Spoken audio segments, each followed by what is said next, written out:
ओम शांति दोस्तों। आज मैं आपको बताऊंगा चाणक्य नीति के बारे में। यह है पहला एपिसोड। चलिए स्टार्ट करते हैं। कई बार लोग किसी इंसान के बारे में ये कहते पाए जाते हैं कि यह इंसान तो चाणक्य है।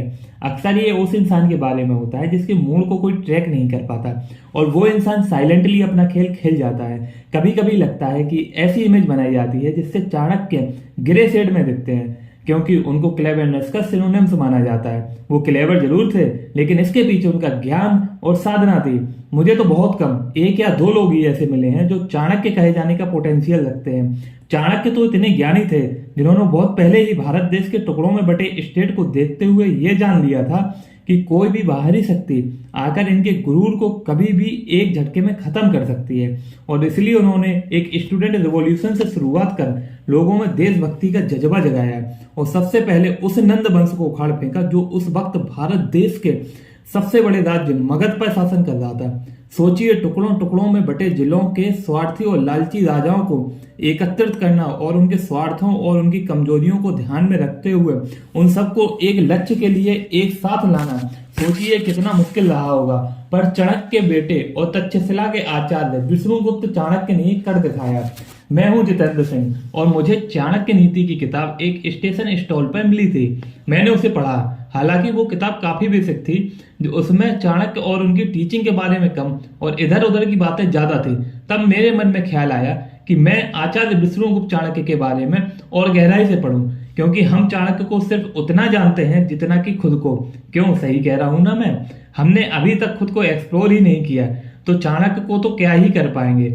चाणक्य को पढ़ना ही उन्हें समझने के लिए काफी नहीं है, बल्कि उनके इरा को देखने समझने की जरूरत है, क्योंकि हम ये जान पाएंगे कि चाणक्य ने किन हालातों में पढ़ाना छोड़कर एक्टिव पॉलिटिक्स में जगह बनाई। उनके लक्ष्य तक पहुंचने के लिए उन्होंने दोस्तों और दुश्मनों दोनों पर ही भरोसा किया, उन्हें अपने कॉन्फिडेंस में लिया और उन्हें अपने लिए काम करने पर मजबूर किया। चाणक्य को कौटिल्य भी कहा जाता है। ये शायद उन लोगों ने कहना शुरू किया होगा जिन्हें चाणक्य केवल कुटिल इंसान लगे होंगे।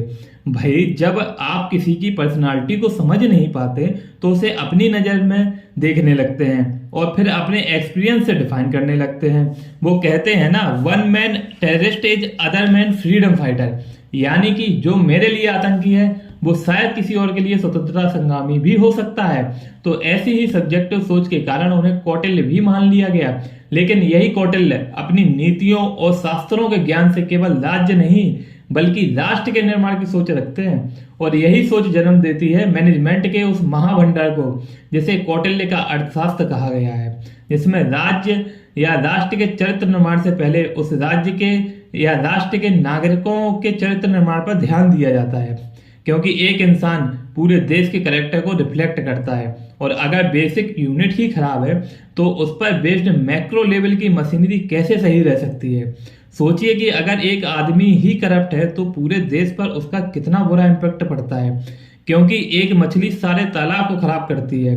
तो वो करप्ट आदमी अपने करप्शन के बीजों को कहां कहां बिखेरेगा और अपने काम निकलवाने के लिए ना जाने किस किस करप्ट तरीके को अपनाएगा। यही कारण था चाणक्य ने अपने लेखों में इंसान की कैरेक्टर बिल्डिंग पर बात की है। चाणक्य और उसकी टीचिंग में मेरे और आपके सभी सवालों के जवाब छुपे हैं।